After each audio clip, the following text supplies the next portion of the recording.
फिर से कोई रोक ना पाएगा। वो नौजवान अखिलेश जी वो फिर सत्ता में आएगा। वो पूरी यूपी बुला रही है फिर से आप आई। आप देख रहे हैं लाइव आवाज न्यूज। मैं हूं काशिफ अली। लाइव आवाज न्यूज की खास पेशकश किस्सा सियासत का में आपका स्वागत है। आज हम मौजूद हैं उत्तर प्रदेश के मुरादाबाद में। मुरादाबाद यूं तो शहरे जिगर के नाम से फेमस है, लेकिन यहाँ की राजनीति बहुत अलग तरीके की। 2027 का चुनाव जैसे जैसे नजदीक आ रहा है, वैसे वैसे राजनीतिक गलियारों में चर्चाएं भी अलग तरीके की हो रही हैं। और यहाँ पर जो अब विधानसभा का चुनाव होगा, समाजवादी पार्टी किसको टिकट देगी ये आने वाला वक्त बताएगा, लेकिन कतार बहुत लंबी है।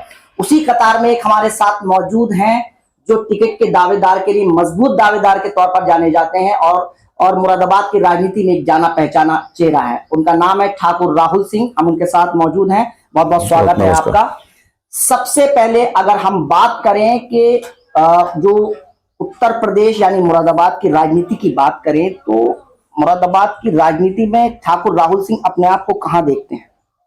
देखिए, हम समाजवादी पार्टी में कार्यकर्ता के रूप में काम कर रहे हैं और जो आदेश पार्टी नेतृत्व का, माननीय राष्ट्रीय अध्यक्ष अखिलेश यादव जी का जो होगा, उस आदेश का पालन हम करेंगे। बिल्कुल पालन करेंगे। इस वक्त जिस तरीके की हम राजनीति देख रहे हैं और लगातार जिस तरीके से बीजेपी सत्ता में है, और उसके मुकाबले 2027 का चुनाव और 2022 के चुनाव में क्या आपको अंतर नजर आ रहा है? क्योंकि 2022 में भी समाजवादी पार्टी एक मुख्य पार्टी के तौर पर नजर आ रही थी कि सरकार बनाने के बहुत करीब नजर आ रही थी, लेकिन अब 27 में क्या सूरत है, थोड़ा सा इस पे हमें बताएं। ये 27 का चुनाव जो होगा, ये पीडीए का जो फार्मूला है उसके तहत ही चुनाव होगा। अभी पिछला चुनाव लोकसभा का 2024 में वो सब लोगों ने देखा कितना जनता ने समर्थन, प्यार हमारी पार्टी को दिया, अखिलेश यादव जी को दिया। उनकी जो नीति है, जो पार्टी की गाइडलाइन है, उसे लोगों ने एक्सेप्ट किया और उन्हें एक भारी बहुमत से जो हम लोगों ने इतनी बड़ी विजय हासिल करी, और बीजेपी को दिखाई दे गया कि 2027 में 24 में तो इन्हें हमने हाफ कराया और 27 में निश्चित रूप से इन्हें हम साफ करने का काम करेंगे।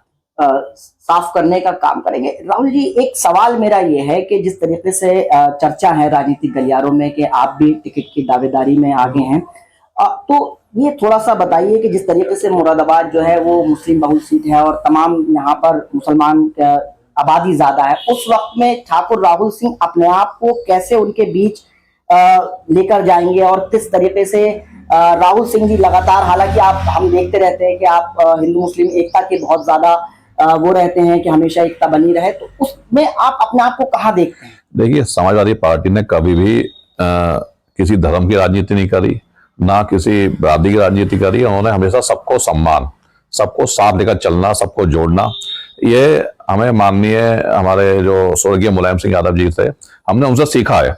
सभी धर्मों का सम्मान, सबका स्वागत करना, सबको जोड़ना, और हमेशा राजनीति पार्टी की हमारी गाइडलाइन सीधे एक ही है, जोड़ेंगे तो जीतेंगे।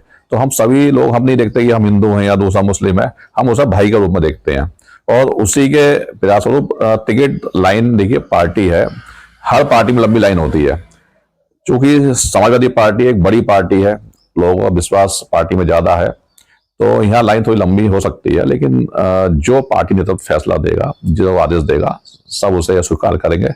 और हमारा मेन जो टारगेट है वो 27 में सरकार बनाने का है, और हम सरकार बना के रहेंगे। इस बार सरकार बनाकर रहेंगे, अब बिल्कुल ठीक है, लेकिन लगातार बीजेपी आरोप लगाती रहती है कि समाजवादी पार्टी के जो नेता हैं, चाहे वो बड़े नेता हों या समाजवादी पार्टी के जो जमीन पे कार्यकर्ता है, उनमें वो दमखम नजर नहीं आ रहा है कि 27 जिस तरीके के चुनाव नजदीक आ गया है, इसके पीछे की वजह क्या है? नहीं, दमखम सब कुछ है।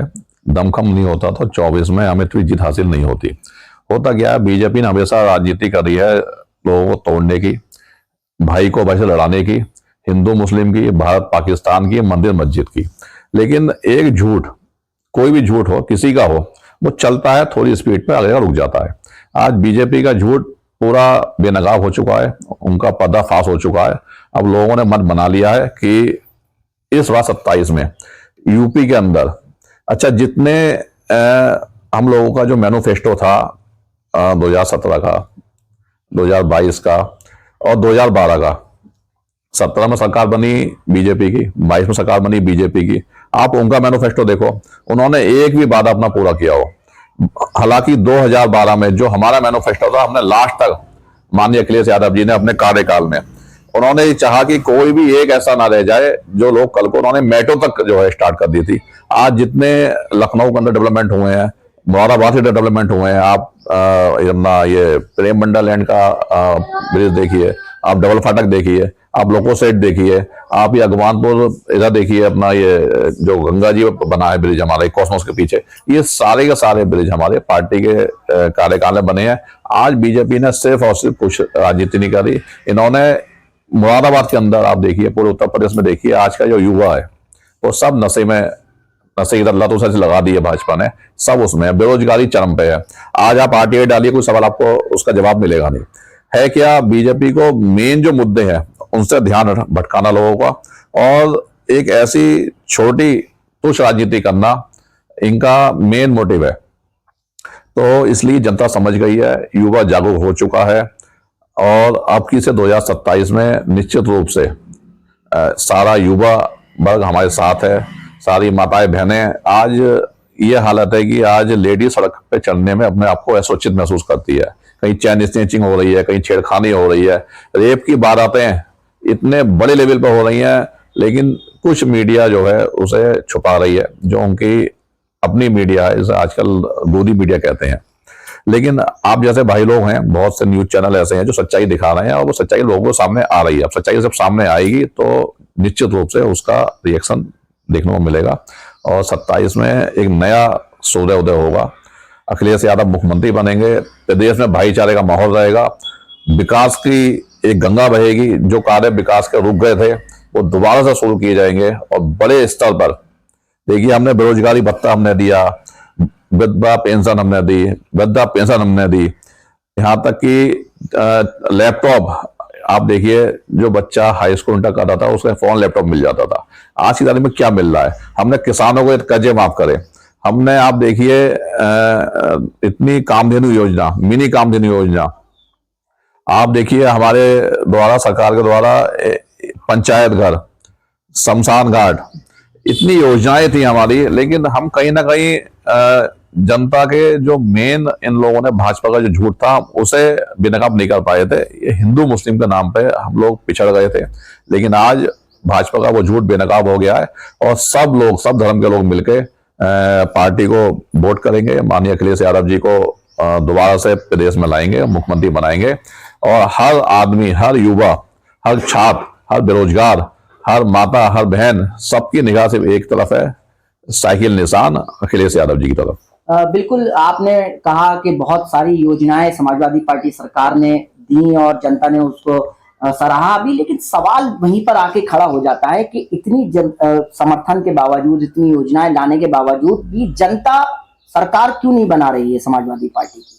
उसकी कमी पर बात हम आपसे सवाल पूछने की कोशिश कर रहे हैं कि वो चूक कहाँ हो रही है। अगर आपकी योजनाएं बेहतर हैं, अगर आप जनता के बीच लगातार बने हुए हैं, क्योंकि सरकार, भाई जनता को वो चाहिए, योजनाएं चाहिए, तो वो चूक कहाँ हो रही है? देखिए, हम जो योजनाएं लाते हैं, हम योजनाएं वो लाते हैं क्योंकि माननीय अखिलेश यादव जी एक पढ़े लिखे नौजवान है, तो वो देखते हैं कि सरकार का बजट क्या है। वो ये नहीं है कि फैकम फाक जो जैसे ये कर देते हैं, आप 20,000 रुपये उसे दूंगा, उसे ये कर देंगे, उसे ये कर देंगे। और सब अभी बिहार में इन्होंने क्या हाल करा, दिल्ली में इन्होंने क्या क्या वादे करे, आज तक एक बार इनका पूरा हुआ। इसी यूपी के अंदर जब 2017 में सरकार बनी थी, ये अब केशव प्रसाद मौर्य जी डिप्टी सीएम थे, इन्होंने एक गड्ढा मुक्त सड़क का वादा किया था। आज 10 साल होने को आ गए, आज सड़कों पे सड़क नहीं है, गड्ढे ज्यादा हैं। ये इनकी सच्चाई है। इन्हीं मुख्यमंत्री जी ने, योगी जी ने एक अन्नपूर्णा रसोई का वादा किया था 2017 के मैनिफेस्टो में कि सरकार बनते ही इनका मेन, इन्होंने मीटिंग में भी कहा कि हर जगह, हर नगर निगम पे एक अन्नपूर्णा रसोई रहेगी, और वहाँ जो गरीब लोग हैं, जो भूखे सोते हैं, उन्हें खाना दिया जाएगा। आज तक मैं दिख रही रसोई कहाँ पर है वो।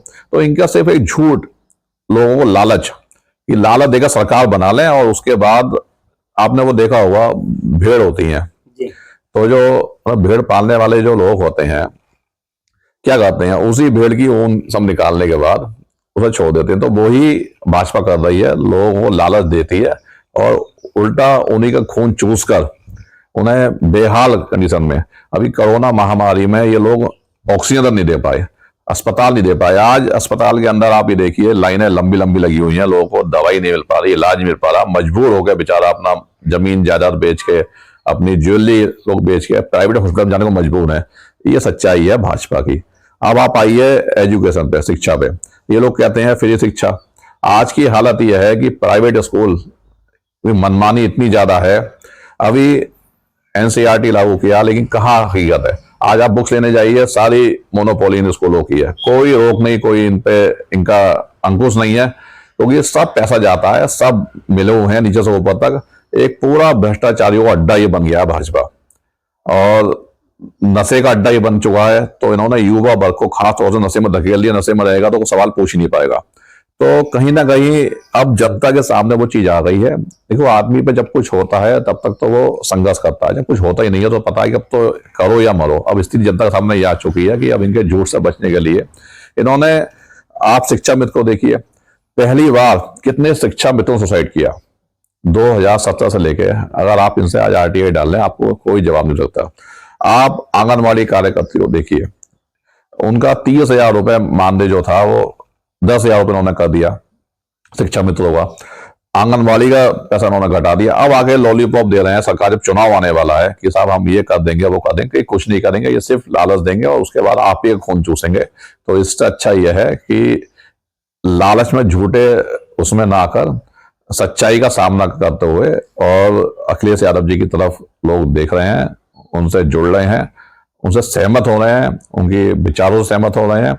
और 27 में भारी तादाद में, जैसे कि अभी 24 में इन्हें आप देखिए अयोध्या सीट जी अब आ गया। इनका मेन जो सीट, इन्होंने अयोध्या राम मंदिर के नाम पे वोट मांगा, सब कुछ करा, वहां इन्होंने तो घोटाले कर दिए। तो कहीं ना कहीं प्रभु श्री राम ने भी दिखा दिया कि तुम्हारी औकात क्या है, और भारी बहुमत से वो सीट हमने जीती, अयोध्या की सीट। बिल्कुल। समाजवादी पार्टी लगातार जो है वो अपनी योजनाओं को, अखिलेश यादव भी बताते रहते हैं कि हमने लगातार योजनाएं जनता के लिए लाए हैं। और जैसा राहुल सिंह जी ने कहा कि भारतीय जनता पार्टी जो है वो बेरोजगार कर रही है, युवाओं को नशे में धकेल रही है, और युवक जो है वो कहीं ना कहीं कोई सवाल पूछने की स्थिति में नहीं है। अगर हम मुरादाबाद की बात करें तो अगर आपको मौका मिलता है या पार्टी आपको आदेश देती है कि भाई आप जो है वो मैदान में उतरे, तो मुरादाबाद के लिए कोई 3 समस्याएं मुरादाबाद की बड़ी बड़ी क्या हैं और आपका उनके लिए विजन क्या है, आप हमारे दर्शकों को बताएं। देखिए, मुरादाबाद की सबसे बड़ी समस्या है यहाँ ये कि जल निकासी की। हम लोग बचपन से देख रहे हैं, और अब तो भाजपा सरकार में तो उस चीज की एक अति हो गई। हर 6 महीने में एक सीवर लाइन का ठेका होता है, कंपनी आती है, सड़कें खोद के एक सीवर लाइन डाल देती है, लेकिन आज तक की एक भी सीवर लाइन चालू नहीं है। नगर निगम पूरा भ्रष्टाचारियों को अड्डा बन चुका है, हर तरफ लूट खसोट हो रही है। तो सबसे बड़ी समस्या है जल निकासी की। आप देखिए, आज बारिश पड़ जाए आधे घंटे की, जितने पौष एरिया है सब में पानी पानी हो जाता है, सुबह बच्चे स्कूल नहीं जा सकते, लोगों घर से निकलना दुभर हो जाता है। तो अगर मुझे मौका मिलता है तो निश्चित रूप से मैं उस पर कार्य करूंगा और उस जनता को उस चीज से निजात दिलाऊंगा जो एक भारी परेशानी यहाँ जल भराव की है। दूसरी सबसे बड़ी समस्या यहाँ जो मैं देख रहा हूँ आज की तारीख में, सट्टा, नशा हर घर में अपने पैर पसार रहा है, और इतने बड़ी तादाद में आप देखिए युवा वर्ग, हमारा जो नए बच्चे हैं वो सब बर्बाद हो रहे हैं। तो अगर मुझे मौका मिलता है तो मैं निश्चित रूप से इस पर रोक लगाऊंगा, चाहे उसके लिए मुझे अपनी जान की बाजी ना लगानी पड़े, क्योंकि पता बहुत बड़ा रैकेट है, बहुत बड़ा गैंग है जो इस पर काम कर रहा है। तीसरी समस्या जो है आप देखेंगे आज की तारीख में, आज कोई जनप्रतिनिधि इस स्थिति में नहीं है कि अधिकारी से कोई आप किसी काम करवा दें। आज एक किसी बच्चे की बाइक पकड़ी जाती है, तो ठीक है घर से निकला है, वो सब्जी लानी कुछ लानी है, तो सिक्योरिटी सेफ्टी के हिसाब से पुलिस अपना काम करे, लेकिन उसे रोक कर उसका उत्पीड़न करना, उससे वसूली करना। आज स्थिति ये हो गई है कि जनप्रतिनिधि का कोई फोन उठाने को तैयार नहीं है। ये भाजपा जनप्रतिनिधि आरोप लगाते हैं अधिकारियों को अपनी सरकार में। हम विपक्ष में हैं, लेकिन हमें मौका मिला तो निश्चित रूप से जनता की जो आवाज है वो मैं बनूंगा, चाहे उसके लिए मुझे किसी स्तर तक जाना पड़े। और जो जनता की समस्याएं हैं, उसे चाहे अधिकारी हो, चाहे लखनऊ में बैठे अधिकारी हो, चाहे कोई हो, अगर जनता मुझे चुनेगी तो मैं जनता के लिए काम करूंगा, ना कि अधिकारियों को लिए, ना दलालों के लिए, ना किसी ऐसे शख्स के लिए जो जनता के विरोध में हो।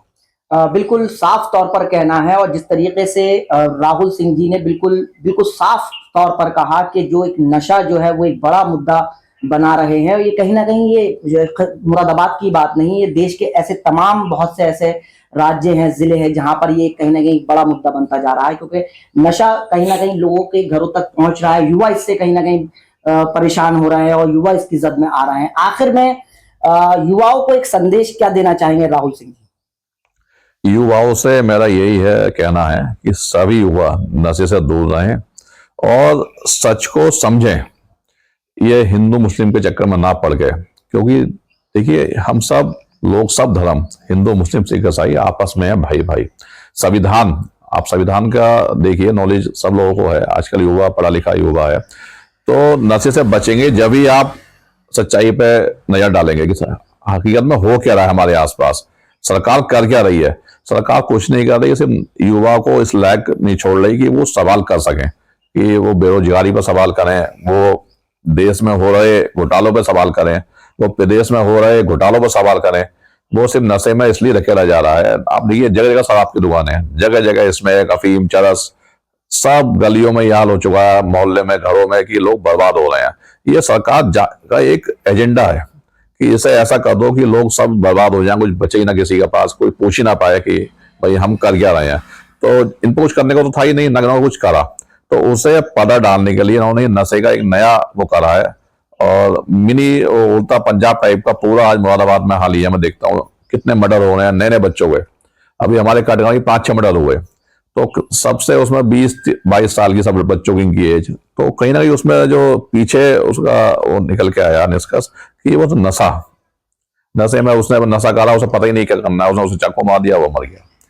तो नशे पे रोक लगा, नशे से बचें और सच्चाई को स्वीकार करें कि यार ठीक है, और अपने फ्यूचर के लिए, आगे के लिए एक ऐसी सरकार चुने जो उनके लिए काम करे, जिसका एक विजन हो, जिसका एक एजेंडा हो, विकास की बात करे, पढ़ा लिखा नौजवान जो है उसे देखें। अब हर आदमी को लालच में एक शराब के पौवे में अपना वोट बेच के बेकार ना करें, और एक अच्छी सरकार चुने, अच्छा जनप्रतिनिधि चुने, अपनी समस्या उस पर रखें, उसका साथ दें। अगर आप उसके साथ हैं तो वो आपके लिए लड़ेगा, आपके हक के लिए लड़ेगा। लेकिन अगर आप ही साथ नहीं देंगे तो वो क्या करेगा आपके लिए। बिल्कुल राहुल सिंह जी ने बहुत खुलकर अपनी बात रखी, अपना विजन बताया, और मुरादाबाद की समस्या खास करके जो युवाओं का जो एक बड़ा अहम मुद्दा उठाया है नशे का, वो कहीं ना कहीं राहुल सिंह जी का पूरी तरीके से उस पर फोकस है। ये हमारे साथ थे, और ऐसे ही हम तमाम यूपी के ऐसे युवा नेताओं से बात करेंगे, उनकी विजन और उनके मुद्दों को लेकर आपके सामने लेकर आते रहेंगे। हमारे साथ जुड़े रहिए, और आपका बहुत बहुत शुक्रिया राहुल सिंह जी, आप हमारे साथ जुड़े, और हमारे साथ जो आगे ऐसे ही हम प्रोग्राम लाते रहेंगे। जुड़े रहिए, देखते रहिए लाइव आवाज न्यूज।